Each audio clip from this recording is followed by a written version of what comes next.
राजकोट के महामंत्री चैतन्य एक दिन राजकाज से संबंधित किसी परामर्श के लिए मगध के सम्राट चंद्रगुप्त से मिलने जा रहे थे।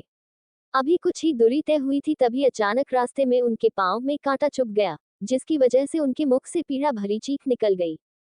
तत्पश्चात उन्होंने शीघ्र ही नीचे झुककर पैर से कांटा निकाला और कुछ देर उस कांटे को ध्यान से देखते रहे।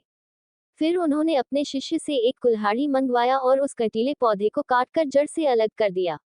अलग करने के बाद उस पौधे की जड़ को जमीन खोदकर पूरी तरह से बाहर निकाला और उस पौधे के कटे हुए ऊपरी भाग तथा जड़ दोनों को जला दिया।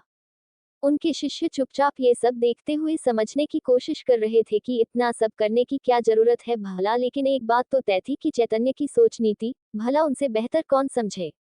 अब इससे पहले कि अपनी मंजिल की तरफ आगे बढ़ना शुरू करे, तभी फिर महामंत्री चैतन्य ने अपने शिष्यों से छाछ मंगवाया और उस छाछ को उस पौधे के जड़ वाले स्थान पर डाल दिया, ताकि वह कंटीला पौधा फिर से पनप न सके।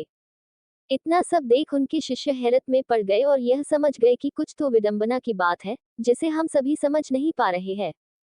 तभी वहां खड़े सभी शिष्यों में से एक शिष्य जिज्ञासावश बोला, गुरुजी, इतने तुच्छ मात्र कंटीले पौधे को निकालने के लिए इतनी मेहनत और समय क्यों बर्बाद किया आपने? यदि आप हमें आदेश देते तो हम तुरंत कर देते। शिष्य की बात सुनकर चैतन्य मुस्कुराए और बोले, ये सब मैंने तुम सभी को सीख देने के लिए स्वयं किया है। इस कार्य के माध्यम से मैं तुम सभी को ये बताना चाहता हूँ कि जब तक बुराई को जड़ से खत्म नहीं किया जाए, तब तक वह पूरी तरह से खत्म नहीं होती है और भविष्य में आए दिन हमेशा किसी न किसी को अपनी चपेट में लेती रहेगी। इसलिए हमें बुराई को सिर्फ दूर करने की नहीं, बल्कि हमेशा हमेशा के लिए उसकी जड़ को खत्म करने की जरूरत है, ताकि वह फिर से आपकी जिंदगी में पनप न सके। मतलब यदि आप अपनी जिंदगी से संबंधित सभी बुराइयों को जड़ से काट देंगे तो आपका जीवन अपने आप सहज तथा शांतिपूर्ण हो जाएगा।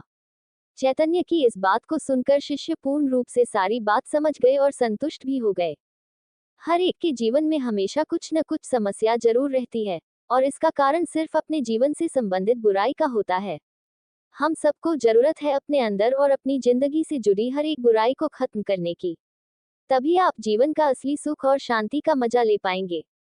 दोस्तों, उम्मीद करता हूँ आपको हमारी कहानी पसंद आई होगी।